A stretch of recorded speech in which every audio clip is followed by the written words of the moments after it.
Misi Advent Panglimbang 5 menit dina Rebu Wage tanggal 3 Desember tahun 2020 kapethik saka Injil Markus bab 16 ayat 15 tekan ayat 20.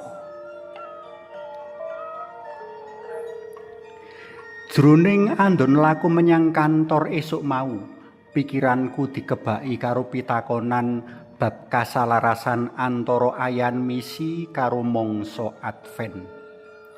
Ing prapatan desa Petung Sewu, rikala maca tulisan kang temempel ing cagak listrik kang unine, ngati-ati, rawan tubukan. Pikiranku lagi tinarbuka.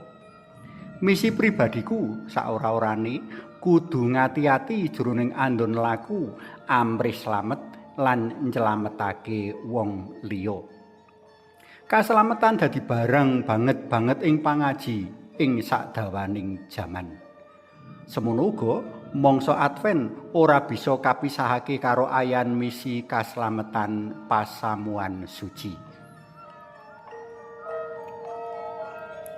Rikala ngrembug bab kaslametan, para pendherek dalam Gusti ora bisa amung sesorah lan berteori, ananging kudu maujud ana tumindak nyata. Luwih-luwih iki banget wigati ing kahanan masyarakat Indonesia kang ora baik-baik saja. Kejaba kahanan kasekengan lan maneka perkara kang lumrah dumadi bangsa Indonesia mligine provinsi Aceh, Sumatera Utara lan Sumatera Barat lagi padha nandhang sungkawa. Prakara iki ora luput saka prastawa banjir bandhang kang nerak 3 provinsi iki. Papan kang adoh lan aman dudu alasan kanggo ora nyawijake diri mring kasangsaran lan kasungkawan sedulur-sedulur kang mapan ana 3 provinsi iki. Sewalike, paseduluran antar umat manungsa utawa hablum minanas mligine paseduluran minangka para pendherek dalem Sang Kristus luwih wulet tinimbang jarak kang adoh. Dokumen Konsili Vatikan kapindho peneré ing Konstitusi Pastoral Gaudium et Spes meratilakake menawa kabungan lan pangarep-arep kasusahan lan wasemelang wong-wong jaman saiki mligine kang miskin lan sapa wae kang jroning panandang mujudake kabungan lan pangarep-arep kasusahan lan wasumelang para murid dalam Sang Kristus uga. Monggo sami kapirsani Gaudium et Spes artikel 1. Dene saka waosan Gusti Yesus ngutus para murid menyang salumahing jagat martakake kabar kabungan marang kabeh kang tumitah. Ayat 15. Gusti uga nganteni para murid nganggo daya-daya mirunggan amrih ayan martakake kabar kabungan mau tumonjo lan tumanjem. Ing kahanan kaya mengkene iki, misi para pendherek dalam Gusti cetha tetulung sapenuh daya sak bisa-bisa kanggo para sedulur kang nembe nandhang kacintrakan ing Sumatera.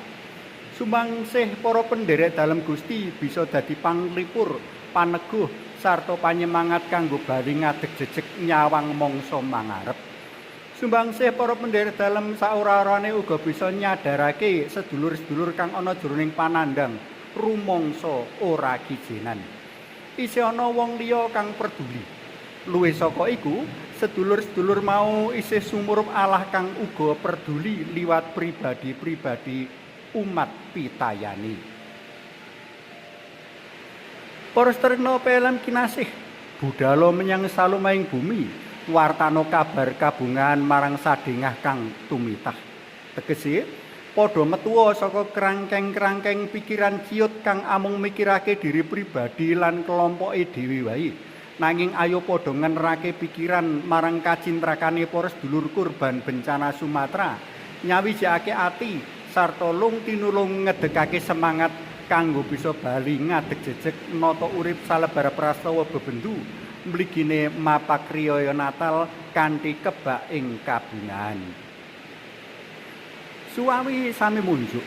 Kunjung asma dalem Yang Rama so Yang Putra tuwin Yang Roh Suci. Amin. Gusti Yesus kawula muju sembah nuwun awit ayan misi paduka dinten menika. Kawula badhe nindakaken ayan sak sae-saenipun Mugi kupiya kawula boten damel kuciwa lan damel gelanipun manah paduka. Amin. Kunjung asma dalem Yang Rama sayang Putra tuwin Yang Roh Suci. Amin.